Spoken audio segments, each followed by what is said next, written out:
Hi y'all, welcome back to my channel. Today I'll be discussing with you some tips and tricks on how to set goals in order to pursue your own dreams. Whether you're trying to write a book, start a business, or even get that promotion that you have your eyes on, goal setting is a necessary means to an end. And these steps will help you set realistic goals that you'll actually be able to follow to your dreams. Let's get started.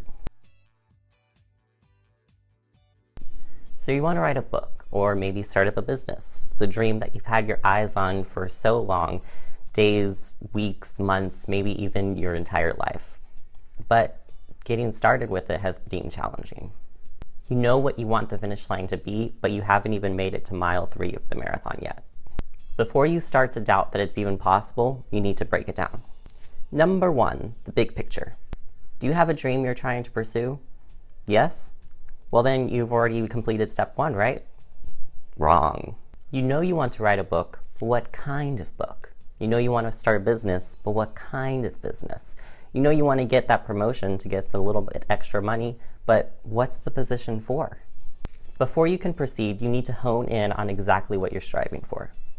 A full-length sci-fi romance novel available in ebook and paperback, a downtown storefront selling healing crystals, or maybe that promotion to quality control supervisor. Whatever it is, you need to be as specific as possible as to what you're trying to achieve. Number 2, research, research, research. You know exactly what you want to achieve, but now you have to familiarize yourself with it so much that you know it like the back of your hand. Start up a doc, or maybe if you're a little bit more old-fashioned, get started writing in a notebook. Scour the web. Go to the library, take an online class, interview someone. Get as much information as you possibly can about what you're trying to achieve.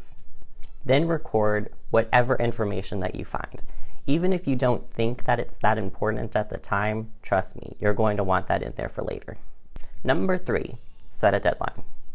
One of the main issues that people have when they're first trying to follow their dreams is they don't set a realistic time frame of when they want to achieve it. When do you want to achieve your dream? In 2 days? I think you're going to need to bump that up a little bit. You need to set a deadline for yourself that you can see as realistic based on the research that you've done so far. Be sure to keep in mind the amount of time that you'll be able to allot to pursuing your dreams. For example, if you have a full-time job, you won't be able to spend as much time as someone who has a part-time or even no job at all and is actively pursuing their dreams full-time. Your deadline doesn't have to be 6 months from now. It can be 5 years from now. And it doesn't have to be the bane of your existence to where if you start approaching your deadline and you see that you're not going to make it, you fall into depression. Unfortunately, things do come up, and some things may even take way longer than anticipated. For example, getting a business license. You don't have to beat yourself up about it. There's 2 main reasons why I want you to create a deadline for yourself. 1 is that you have an end in sight, and 2, it gets you off the couch and gets you working. A self-imposed deadline will help you finish that book in 2 years versus 50. Number 4, identify the sub-goals. Your main goal is your dream that you're pursuing, but the sub-goals are the steps towards that dream. These don't have to be super specific. In fact, sub-goals are more thematic in a way. For writers, for example, the sub-goals could be completing your manuscript, completing a self-edit, getting beta readers, creating a cover, getting a professional edit, and then lastly, publishing your book. With each of these points, you can get way more specific into the details that are actually needed to achieve those goals. But for now, just identify the sub-goals. This is when your research kicks in. Number 5, identify the continuous goal. The continuous goal is similar to your sub-goal in that it is thematic in a way, and it will ultimately help you achieve your main goal. However, with a continuous goal, there is no end that leads into another step. Rather, the continuous goal is happening throughout the entire process. For a writer, that would be growing your author platform and attracting potential readers. It's something you're constantly working on. Number 6, identify the mini goals. You have your main goal, you have your sub-goals in order, and you have your continuous goal that you'll be constantly working on. Now it's time to set the mini goals. You'll create mini goals within each thematic sub-goal. These can be in a specific order, but they don't always have to be.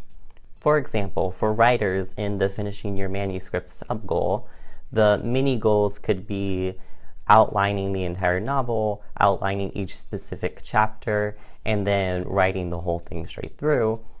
Or you could mix it up a little bit and have write the outlining of the novel at the beginning, and then do only one chapter of specific outlining, write that chapter, and then go back to the outline and do even more specific outlining with chapter 2, go back and write chapter 2, and so on and so forth. Mini goals are basically all the little tiny steps that will ultimately help you achieve your sub-goals, which will then ultimately help you achieve your main goal. You don't have to worry too much about having all your mini goals down pat from the start. You'll be adding mini goals throughout the entire process as you continue to learn and grow.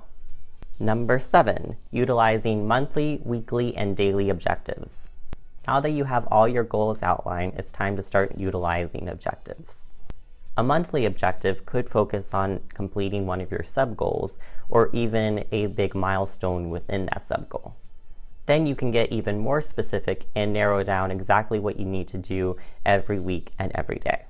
Using the writer's example again, a daily objective could be writing something every day. A weekly objective could be finishing that scene that you're working on, and the monthly objective could be finishing a chapter or even just half of a chapter. By calling these objectives, we make them seem more like necessary tasks that we must complete in a certain amount of time, thus scheduling our time and making ourselves more productive. And lastly, number 8, get organized. All right, you've done all your research, you've set all your goals, and you've scheduled your objectives. Now it's time to get organized. You can get techie with it and organize everything into online programs, or you can go a little more traditional and get a paper planner. I personally use a bullet journal for this, and I owe a great amount of my productivity to using a bullet journal. I'm actually planning on creating an entire section within my channel based solely on bullet journaling because I think it's such an amazing way to keep track of all your goals and objectives. But whatever you feel works best for you in scheduling your time and keeping track of everything, go for it. You know you better than I do.